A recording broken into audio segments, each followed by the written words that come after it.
সুপ্রিয় দর্শকবৃন্দ, আজকে বৃহস্পতিবার। আজকে আমি আবার চলে আসছি সেই শাহপুরের গরুঘাট। সুপ্রিয় দর্শকবৃন্দ, আমার সামনে তিনটি ফ্রিজিয়ান জাতের গরু দেখা যাচ্ছে। দুটি ফ্রিজিয়ান, এক গরু একটি দেশি।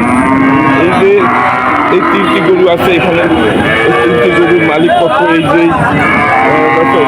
এই গরু তিনটির যে আজকে দর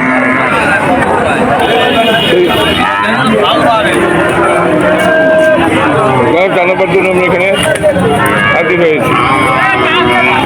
গুপ্তাগুপ্তি করিস নে, ও বাবা, ওরে বাবা, এ কি অবস্থা!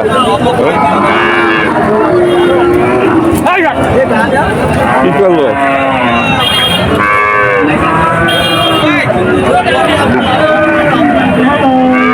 কিছুই করতে পারলাম না। আপনি বললেন কেন হঠাৎ?